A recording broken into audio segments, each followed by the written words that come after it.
If you're going to an event, here's how I play the long game at these things. My goal is never to make the ask. My goal is to start the relationship. That's it. I'll make the ask after I start the relationship when we're having coffee or a follow-up Zoom or a phone call or something like that. Oh my God, that's such a good rule. I've just never heard it put that way. Like I never go with the goal to make an ask. It's to start the relationship.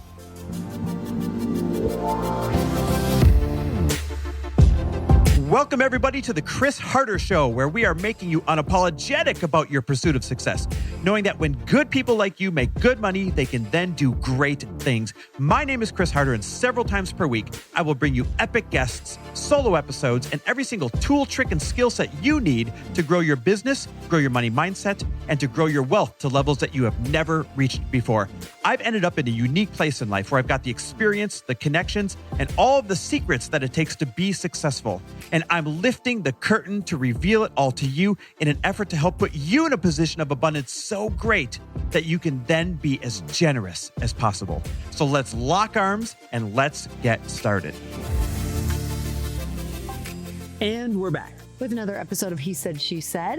I got something really exciting. Seats are filling for our at-home VIP weekend mastermind, where you guys are literally coming to our home. So we are inviting you, especially those that are podcast listeners. I think everyone that came last time, almost all of them were podcast listeners for a long time because they were so excited about being on the podcast, because that's one of the features of coming to our home for the VIP weekend in mid-October is we interview you on our show, and it drops on my platform and it drops on your platform, right? So both shows, mega exposure.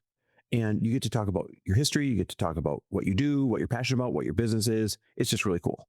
You know, I think what most people don't realize is it's not just about being on the podcast and having that air, you know, for the time that it airs. It's an episode that stays forever on the platform. Right. And not just that, you get the professional reels that are obviously made for you. And then you get all of the footage because we are filming in our in-person studio in our home.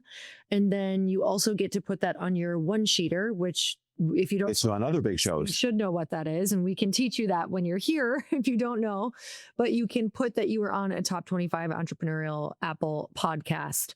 And then you can send that to other podcast hosts so that they can hear what you sound like. And your likelihood of getting booked is so much higher. It's the hack. Once you've been on a large show. I literally, when people want to be on our shows, I'm like, oh, what shows have you already been on? Oh, you've been on this guy's. Oh, you've been on this girl. And then I'm like, okay, they must be cool. Yep. It's like the way to kick the gate open, basically. But God, we're only talking about being on our show. The whole weekend is a mastermind. 2 days, a dinner, the photo shoots around the house, the ocean view in our home. Everything is an inspirational mastermind where we are working on your business as individuals. Lori and I are. Nick is, who, you know, he's our COO, runs everything for all of our stuff. And then the other mastermind members are working on your business. And it's a small, tiny, intimate group where for 2 days, we're rolling up our sleeves, we're getting to know each other, and we're doing some surgery on everything that you need for your business. I was listening to testimonials on this reel that our team is making for us. Yeah. They are amazing. They're like, I made 10 times my money by the end of the weekend of what the investment was. One idea was worth it in the first 10 minutes. Like, just awesome stuff comes out of masterminding, not to mention being on the podcast. Yeah, guys, it's new ideas. It's looking at what you are doing to see if that is still working. It's looking at where you're undercharging. It's looking at how you can optimize your business. It's looking at how to get yourself out of the things that you don't love anymore and back into your zone of genius so you can make more money. It's looking at where you're leaving money on the table. It's so insane to be with 10 other businesses to learn all of the things that are and aren't working. Like, I don't understand why entrepreneurs don't go and work with mentors, because you're just going to do the same damn thing and be stuck in the same place for the next year or 5 years or 10 years until you go learn from people who are ahead of you. I'm not kidding. You just nailed it. You're going to spend 2 or 3 years learning what we could share with you in one weekend. No joke, no exaggeration. So anyhow, that's enough hype. Right now, hit pause, go to chrisharder.me/weekend, check it out and grab a spot. It's a freaking bargain. Probably the best product that we have right now at this very moment. Go to chrisharder.me/weekend. That's chrisharder.me.me/weekend. All right. So speaking of weekends, this weekend, you are going to your best friend Lindsay's Powerhouse Women's event. This thing has grown and grown and grown every year. Last year, it took a mega step. It went from a really big event to a mega event. 800 women. I have Crazy. no idea how many countries they come from, but it's really cool. And what I wanted to ask you about today was I had one of my individual, I won't say who, one-on-one clients. She asked me, she's like, I'm kind of freaking out about going. How do I make the most of it? How do I meet new people? Am I supposed to ask for a favor right away, or how do I start relationships? And then somebody on our Mentor Collective Mastermind asked the same question. She's like, hey, I'm going to the event. I was wondering if you had any tips on like how to network, how to meet people. When do I make my ask? How do I not come off thirsty? All that stuff. So I want to ask you, you've been going to this event forever. It's your best friend's event. You've run events like this. Step one, what should women at this, or people at events in general, but in this particular one, women, what should women be doing when they want to meet other women at this event? They walk in, they're kind of intimidated. They're looking around. There's 600 or 800 women. How do they start? Okay, I love this question because I am, of course, going to answer for the event. But you guys, this applies to dinners that you go to for work. This applies to gatherings at different people's homes. This applies to being in an elevator with an important person. Like, you guys want to first start with an intention. Like, always know what it is that you would want, or a question that you would want to ask somebody, whether it's to be interested in them or something that you need. I think it's important to always sit and kind of take inventory of where you're at in your life. Because when you get opportunities, if you don't know what you want, if you don't know what you need, and if you don't know what you're struggling with, and if you don't know how to be interested in others, you're screwed. Like, you're going to be so looked over because you haven't honed in on any of these skill sets. So when you're going to an event like this, I think it's important to just take 5 minutes, 15 minutes, sit with the journal or sit with the notes section of your phone and say, what is it that I would actually like to get out of this event?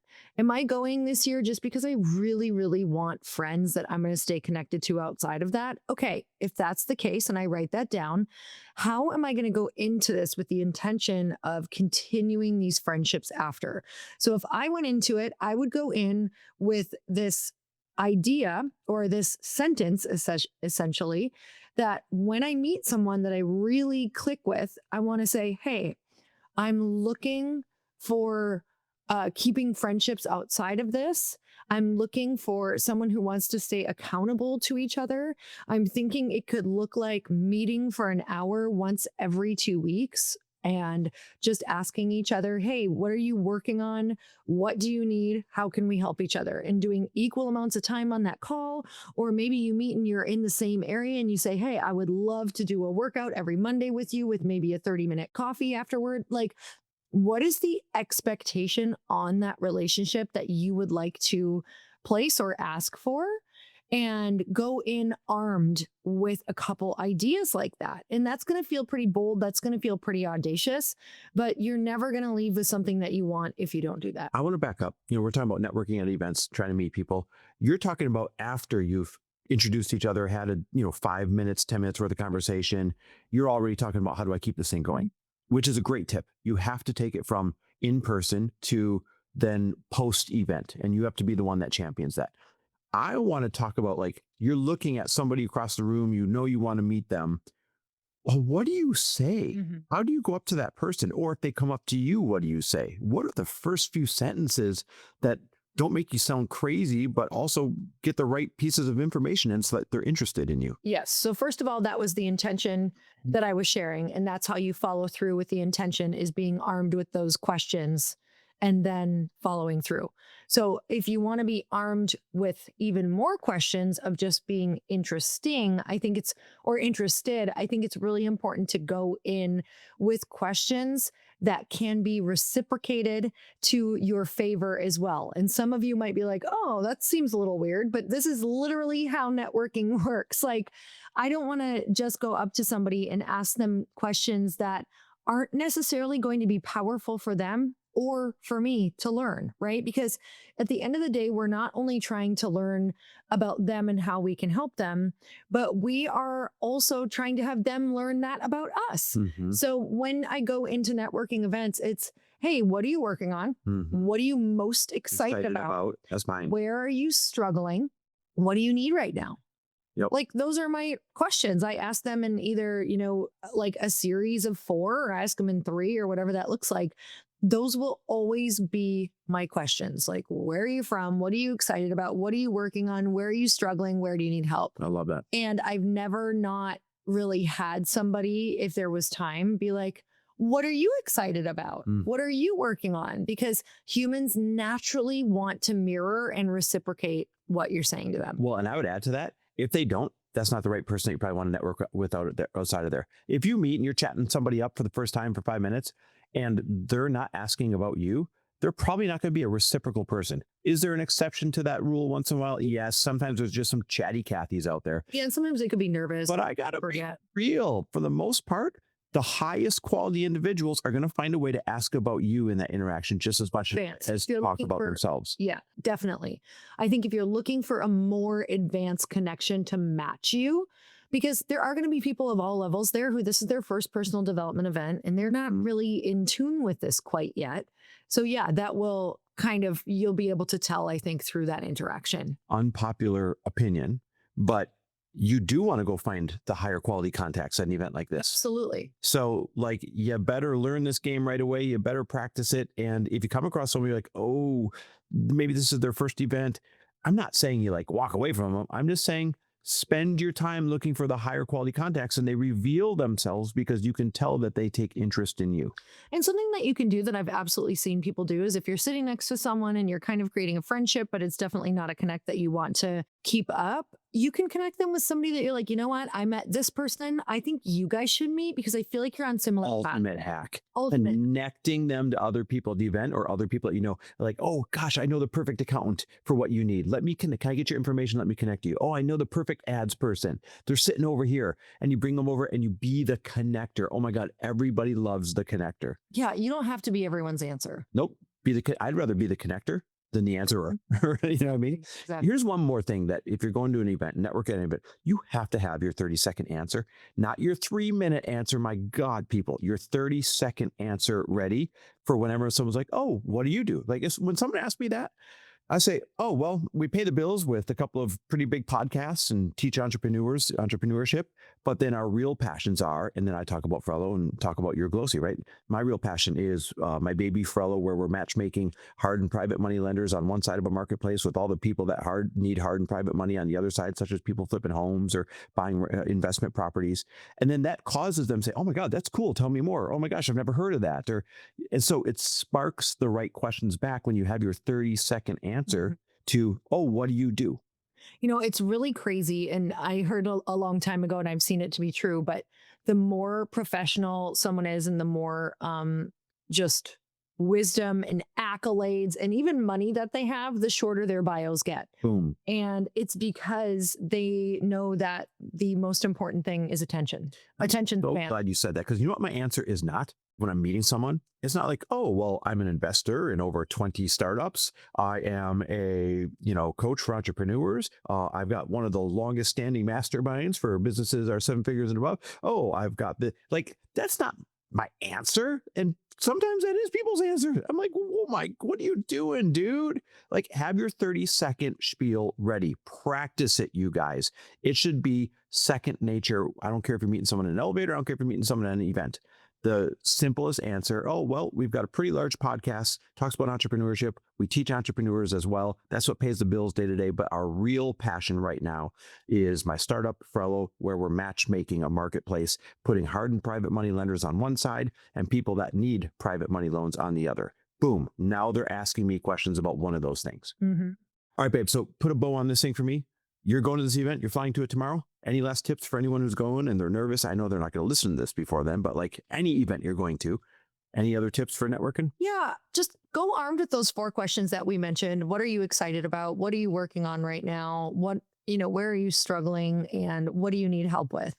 And I think that those, whether it's a dinner party, whether it's someone you're just meeting, I think you're going to learn so much about people.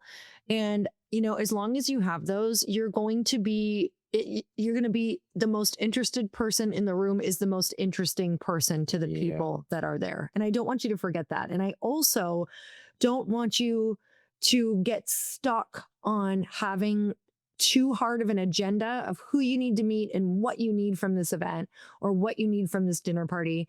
You have to go in there with the intention, but hold it loosely. So And play the long game. play the long game and look for the magic. Like allow the magic to happen, because a lot of times the intention I go in with is not the magic that I come out with. So play the long game and know sometimes you're going to go to stuff and feel like maybe something didn't happen. And then you might realize later that it actually did. Here's how I play the long game at these things. Ready? My goal is never to make the ask. My goal is to start the relationship. That's it. I'll make the ask after I start the relationship, when we're having coffee or a follow-up Zoom or a phone call or something like that. Oh my God, that's such a good rule. I've just never heard it put that way. Like I've done. I never go with the goal to make an ask. It's to start the relationship. Oh my gosh, I just have to say, this is one thing that is like putting people on the spot that you just meet and asking them for something is one of the most uncomfortable situations I have ever been in, that you actually start to avoid the person. So guys, make the relationship, do the ask afterward. Don't do it the second you meet someone. Amen. All right, guys. Well, good luck with any event that you go to. It can be one of the most powerful ways to grow your network, which therefore grows your business.